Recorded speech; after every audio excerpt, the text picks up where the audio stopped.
when the full-rigged ship Monkbarns slid down the slipway of Archibald Macmillan and Son at Dumbarton in June 1895, she emerged into a world that was already leaving ships like her behind. The age of sail had not yet vanished, but the future of global trade clearly belonged to steam. Still, Monkbarns was built with pride and with ambition. Her owner, Charles Webster Corsar, a flax mill magnate from Arbroath, insisted that everything on his new vessel be of the best. He named the ship after the house of the eccentric antiquarian in Walter Scott's novel The Antiquary, Monkbarns, and equipped her as a showpiece for the Corsar family's global brand of sailcloth. Her teak decks and rails, unusually fine accommodations, and the small white Pegasus figurehead made her instantly recognizable. It was clever marketing. Every bolt of Corsar canvas carried the same flying horse emblem, but the Clyde newspapers barely noticed. Her launch received only a short paragraph in the Lenox Herald, wedged between a report of 2 men fined for driving without lights and a rumor about the Union Steamship Company buying new steamers. That small notice represents a truth. By 1895, another steel 3-masted sailing ship was hardly newsworthy. Yet, Monkbarns would outlast nearly all her contemporaries. The Lenox Herald described her as fitted with all the modern appliances for working cargo and sails. Later maritime historians repeated the line faithfully. But to the boys who served their apprenticeships aboard her, the phrase must have sounded ironic. As recalled in the surviving journals of the 1920s apprentices, Monkbarns had no electricity, no heating, and no refrigeration. Nothing but kerosene lamps and a galley fire, weather permitting. Food was practical, not pleasant. Fresh vegetables disappeared within days of leaving port. Potatoes were stored in the dark and trimmed weekly. Meat was kept in brine casks. Water was rationed. The apprentices lived in the ship's half-deck, a narrow iron compartment amidships, bunks along the walls, a battered deal table, a pot-bellied stove fed with coal quietly stolen from the cargo, and a single swinging lamp. Pictures of girls pasted to the bulkheads, a damp-spotted mirror, and the perpetual smell of kerosene completed the scene.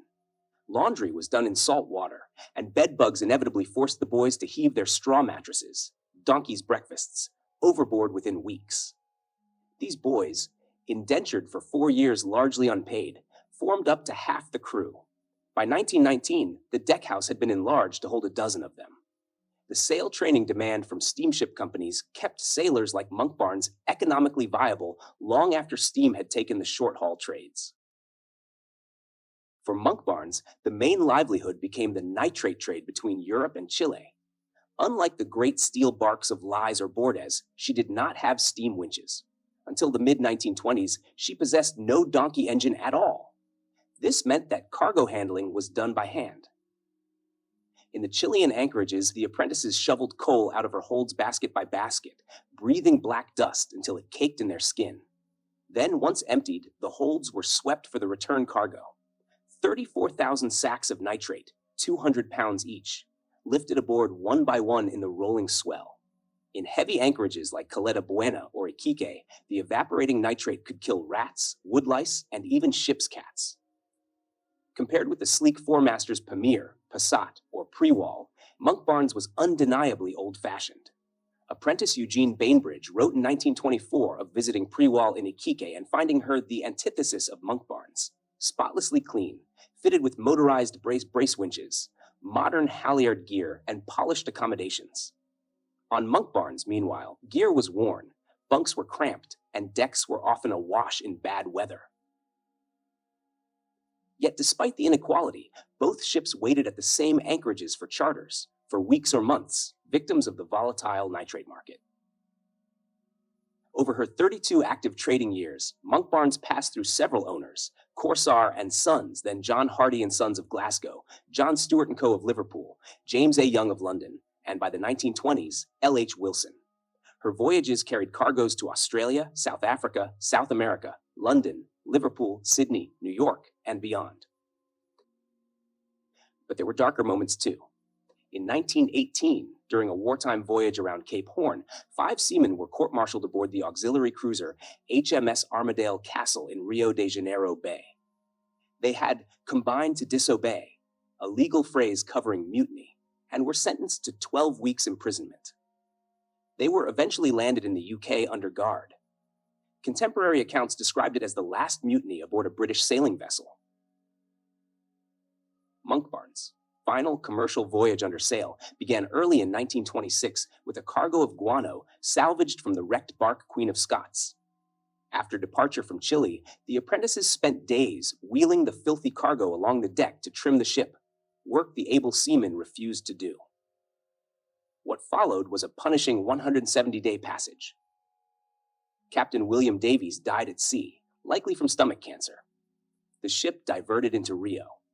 She was becalmed for long stretches. Winds were baffling and uncooperative. Provisions ran desperately low.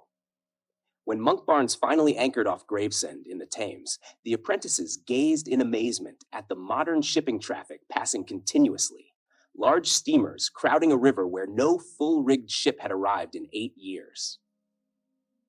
Fresh meat and vegetables were delivered on board, and the boys recorded in their journals that no meal had ever been so appreciated. On the following morning, as they weighed anchor, both crew and river pilot joined in the shanties rolling home and Leave Her, Johnny. Onshore observers gathered, hearing old sailing ship songs echo across the Thames for perhaps the last time. London's newspapers treated her almost as a ghost from another era, a picture out of the romantic past, wrote the Times. But romance could not save her.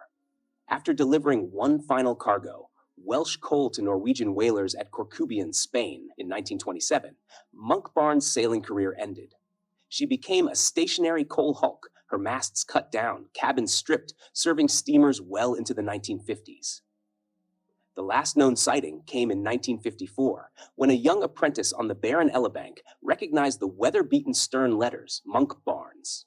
Her decks were rusting, the bowsprit gone, the figurehead missing. He was chased away before he could search for the little white Pegasus. Whether that figurehead survived, either in Spain or brought ashore somewhere, remains a maritime mystery. Many windjammers finished life as hulks. Few left such a detailed human record. Through the letters, journals, and photographs of her boys, preserved today on the Monkbarns archive, we glimpse a rare portrait of the final generation of deep-water sail training. Lived not on glamorous clipper ships, but on a hard-working, often uncomfortable, and thoroughly human vessel. Though overshadowed by more famous Cape Horners, Monkbarns holds a distinct place in maritime history. She was one of Britain's last full-rigged merchantmen, trading well into the 1920s. She preserved the apprentice training tradition that fed officers into the early steamship fleets.